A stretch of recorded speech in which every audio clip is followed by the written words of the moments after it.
So, is there life after philosophy?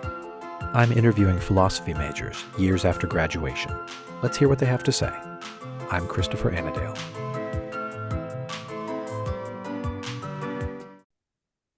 Welcome to Life After Philosophy. My guest today is Gary Gause. He is the co-founder and executive creative director of Coronation Media, located here in Emmitsburg, Maryland. In fact, I think I'm going to drive past your office on my way home from campus today, Gary. Coronation Media is a video production agency founded in 2012. It specializes in animation, documentary, and narrative development. Gary is a 2012 graduate of Mount St. Mary's University with a double major in philosophy and theology. Gary, welcome to the show. Hey, thanks for talking. This is great. I really appreciate you taking time out of your schedule to speak with me today. I'm especially interested in your perspective because you are an entrepreneur. You're somebody who's co-founded his own company right out of college, no less, and has it still as a going concern a decade later. I was going to go back and start with your coursework here, but why don't I ask you, since I've raised it, why don't I ask you about founding a company? What inspired that? What was that like as a college graduate? As part of a plan or something that sort of fell into your lap? Yeah, it's a good question.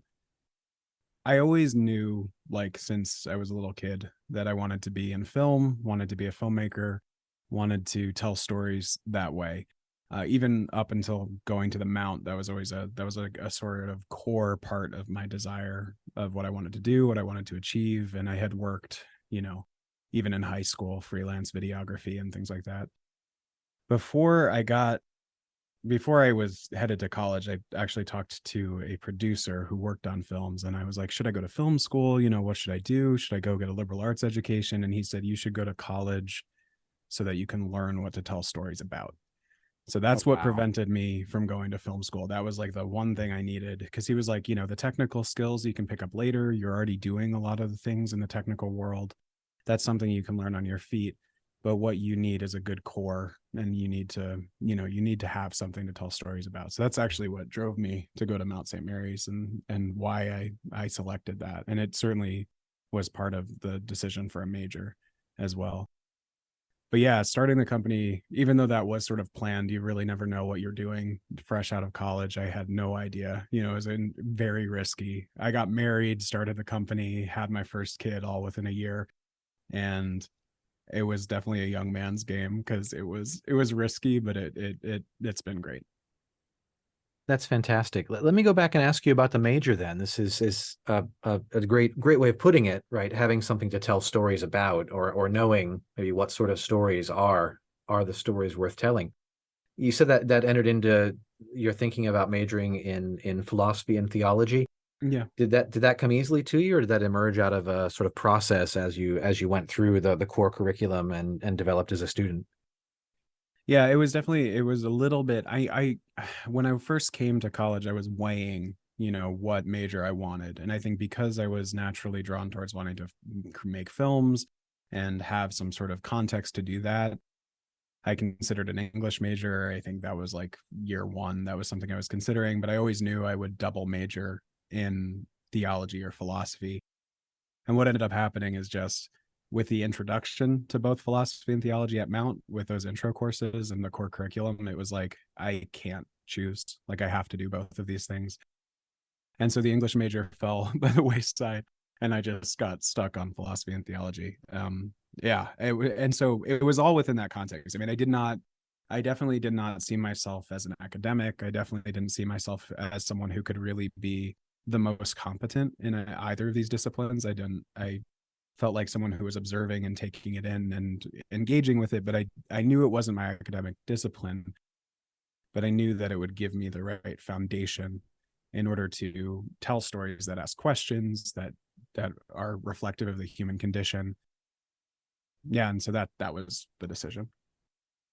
That's interesting because I think I've heard somebody else. In fact, I think I've remarked or done a YouTube video a while back about someone. I think it was somebody associated with Disney, Michael Eisner, perhaps, a Disney CEO from decades back, saying something largely like what you've said, for creatives, really, it's a liberal arts education that builds out the foundation for good storytelling, and the technical and the business side of things can come later on. Do you find that's a common attitude among creative workers, some of the people that you've worked with or brought together on your team? Yeah, it's funny. The path is so variant to get to a creative, career. I think that, our team is populated by people who did go to college for art degrees. Like we have a lot of those. We also have people who have, they got their undergrad in psychology. Like there's definitely there's variance, but I think the one thing is the people who we look for here are all definitely people who are driven to tell stories that celebrate human flourishing and promote the good. And that's something where, I mean, our we're a boutique shop, and it's definitely, we're a smaller studio, but it's the people who we are selective about employing and building the team are all people who are desiring to, celebrate the good. One of our phrases is crown the good, which sounds like just a marketing slogan, Mhm. crown the good. But for us, it's not just like, oh, we make good stuff. For me, the sneaky part of it is that, well, I mean the Platonic ideal of the good. I mean the good, capital G good. And we all talk about every project we do in those terms. That's definitely something that guides us. But yeah, there's definitely no, I would say there's definitely no like monolithic way in. Some of these people catch the creative bug later in their careers, and some of them knew from the beginning that they wanted to do it. That's interesting. So let me ask you this. It sounds as though maybe there's a kind of common vision that you share, and you say it's a small company, it's a small player, maybe it's even kind of a niche product or service that you offer. Is there a kind of common, I might say, philosophical, theological vision that's at least bought into by, if not completely shared by, most of your people? Sure. Yeah, no, there's definitely diversity of ideologies among everyone who works here. We do a lot of work for think tanks and nonprofits and religious organizations. We do a lot of Catholic catechetical material. We do a lot of biblical material too. So like if you're coming to work with us, you know that you're going to be, creating material in this category. But at the end of the day, we're trying to hire the best people, who we can work with and who we can go, hand in hand with to create things that we think are beautiful and good. And that's, I mean, that it's bolstering the culture of any organization is the most important thing. And I think like reading business books post grad, because I sort of stumbled into the business part of this. I knew I wanted to be a filmmaker, and I knew I wanted to have autonomy. I didn't really realize what it meant to be a businessman, and to lead a team. But in reading business books post grad, like companies live or die by their culture. And Mhm. so our culture is intentionally often talking about like theology, it's talking about philosophy, it's talking about really dense topics. And even though we're making what amounts to short form videos or, long form documentaries, it's like we don't have to maybe have these conversations. But I think the richness of conversation that we have at the office has certainly made for better material. I But sort of stand by that. Yeah. it sounds certainly like it would make some place a fine place to work, not a soul crusher. I, And I hope as I hope my employees would say the same thing. But yeah, I think so. I didn't know until this morning that your production shop was the one that did the Aquinas 101 videos that for the Aquinas Institute. What was that like? Both either landing that contract or fulfilling it? Because it seems like it's quite an ambitious animation project. Yeah, so one of the unique parts about our studio is we're sort of split down the center. So we produce a lot of live action content. We do narrative stuff in live action, but we also do animation, which is funny for a little company in Emmitsburg, Maryland. It's not necessarily a thriving creative hub, but we have one here. But Mhm. yeah, so we do a lot of animated content. Like every year we're doing hundreds of animated videos. So the Thomistic Institute came and contacted us. They wanted to do a series that walked through the Summa, and really walked through point by point. And they wanted to have animations that helped people who would be visual learners, like learn that way, but also to make it more approachable. Hmm. So I was excited, coming from a philosophy background and a theology background. That was very exciting to me. They're wonderful to work with. We ended up doing sort of the design for what the brand would be like, the art would be like, tried to tie it to some of the core Dominican things, but also make it modern just from an aesthetic perspective.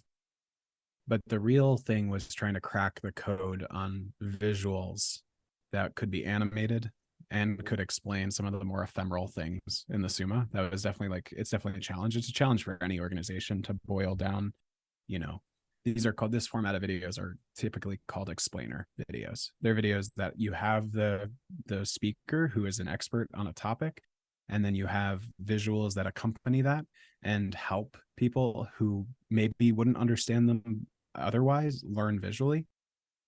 So that's something that it was a challenge. It was wonderful working with all of them. I mean, the Thomistic Institute is populated by just walking brains. They're just wild, wickedly intelligent. Hmm. It was great working for them. So we did the first season on that. I think it was about the first 80 or so episodes. Yeah, Wow, it was a pleasure. It was a pleasure. that's great. Going back to something you said before about sort of having the creative side down and even the kind of storytelling foundation from a liberal arts formation, but then trying to read business books and sort of learn on your feet and master the business side of it. I'm reminded of a friend of mine who I hope maybe to have on the podcast later on, who farms and who has Mm-hmm. said to me before, I'm very good at the farming side of farming, but to be a farmer, you also have to be a businessman. And Mm. that's a steep learning curve. Was that something you found founding a company right out of college that was either difficult or simply completely out of your past experience? Did you get help with Yeah, that? Yeah, I think, a lot of people who want to start companies, they have a very different ideology as far as how they might approach their undergrad. They might get a major in business or they might pursue an MBA or something like that.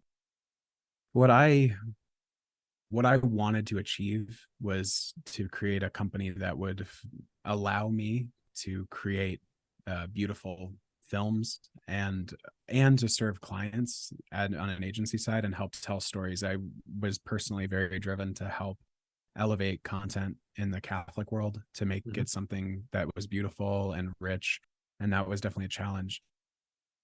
You don't realize starting a company how much business stuff it entails, because I mean, I walked into this straight out of college. I think I was already calling myself Coronation before I even graduated. My Wow. wife and I would do videos together and we went under the moniker Coronation even back then. But when we incorporated in 2012, I mean, I was fresh out of college, did not know what I was doing. I did not realize the mountain I was climbing as a business person. And now going on, we have 11 full-time employees. We have an office space, we have all of the equipment. You have to worry about cash flow, you have to worry about taxes, you have to worry about sales. All of these things were not things that I was thinking about, and I'm glad I wasn't thinking about them, because it probably would have made me a lot more afraid than I was.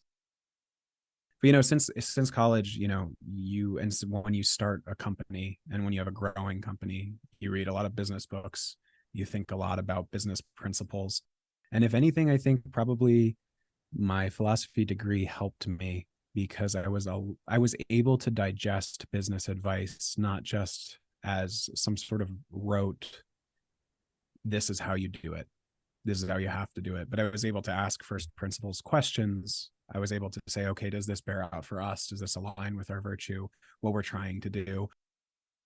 If anything, philosophy sort of made me probably measure myself against other companies less, against the market less, and maybe my metric for success was different than it would have been if I was just I can't say that for a fact, but my presumption is that if I had pursued a business degree or something like that, the sort of questions that I would ask myself first would be different.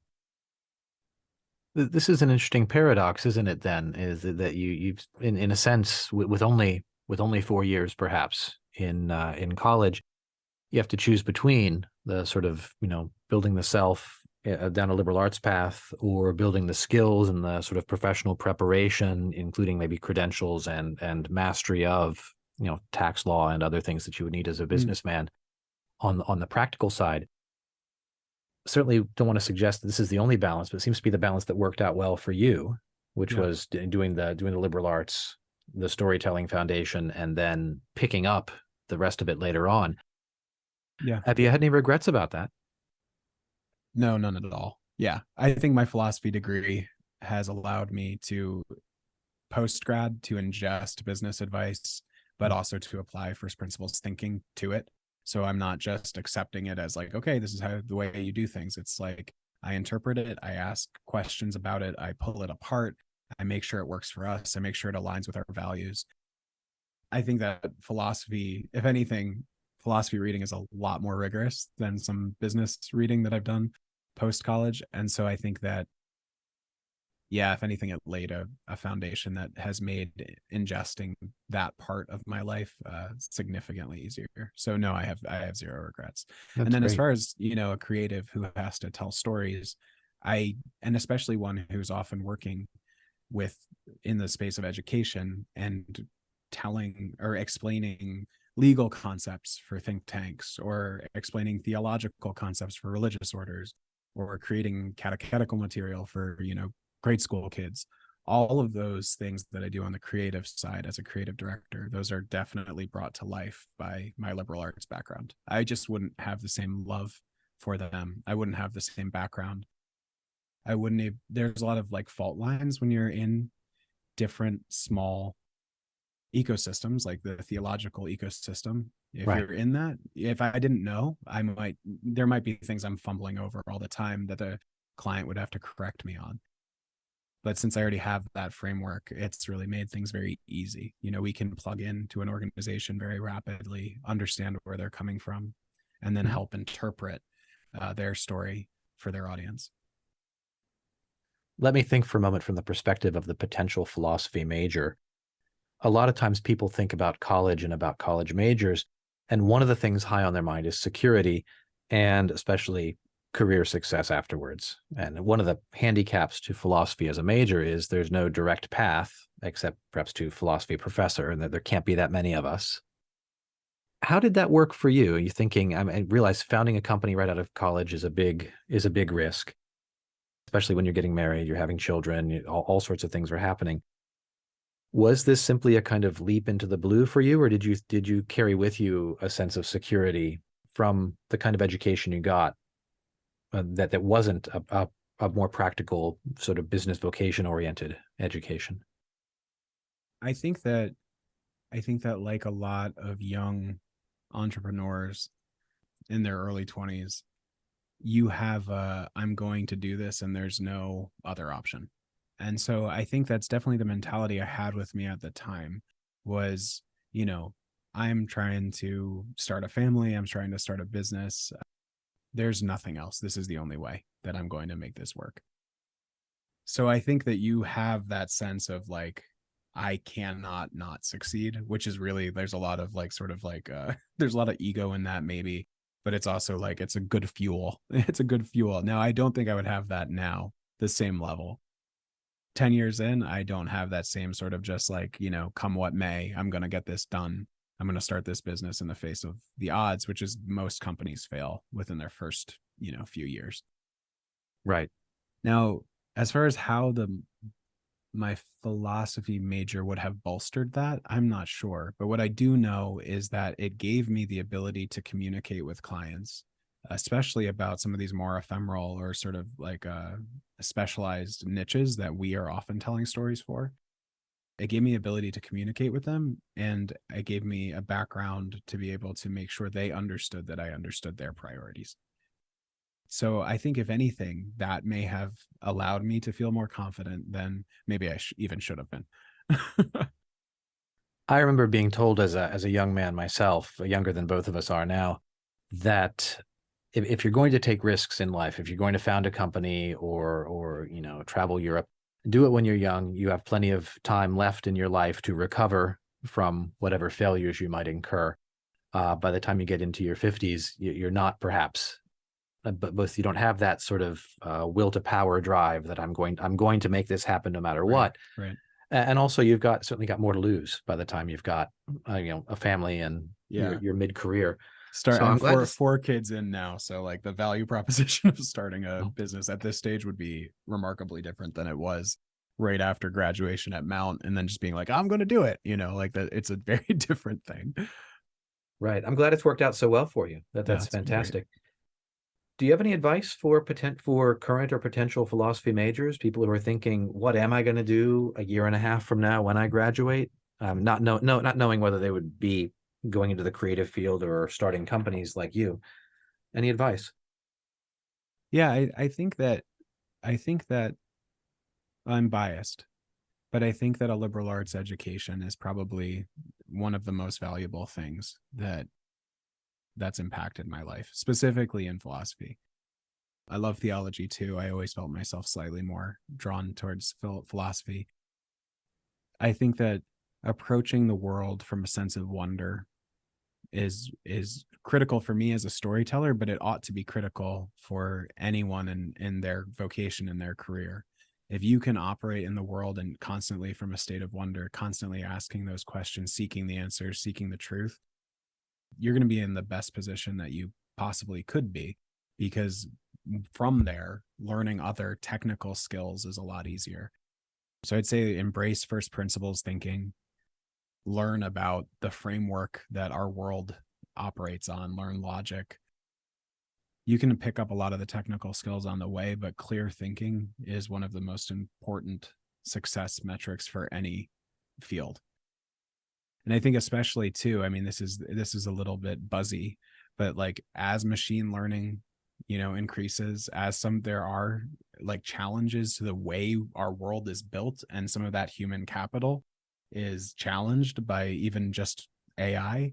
I think the best defense against that, the best plan of attack, is to make sure that you're able to think rationally. You're not just relying on the rhetoric of the world. You're not just listening to what the culture is telling you, but you're able to think right and communicate with clarity. I think that it's been enormously impactful on my life. I know a lot of organizations too who I work for, and they might be in the legal sector or the corporate sector. And the sneaky thing is they're populated by a lot of liberal arts majors who came in a side door, but they're some of the most important people in the organization because they know how to think. And that, I think, that can't be understated. And yeah, I definitely did not see myself even in college as being someone who is going to attack the world as a philosophy professor. That just wasn't my thing. And my grades show that was not the greatest, philosophy student, but what it gave me, I think it was immensely valuable. And it's one that may not seem like it has market cachet, like it may not seem like it does, but people within the corporate world, the nonprofit sector, they're looking for people who can solve problems. And I think philosophy has been instrumental in my ability to do that. Thank you so much, Gary. That's a great place for us to conclude. My guest today has been Gary Gause of Coronation Media at coronationmedia.com. I'm really grateful for your time today, Gary. Thanks again. Thank you so much.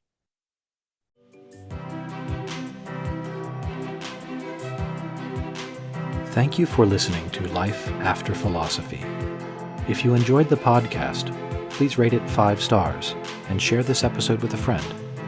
I appreciate your support.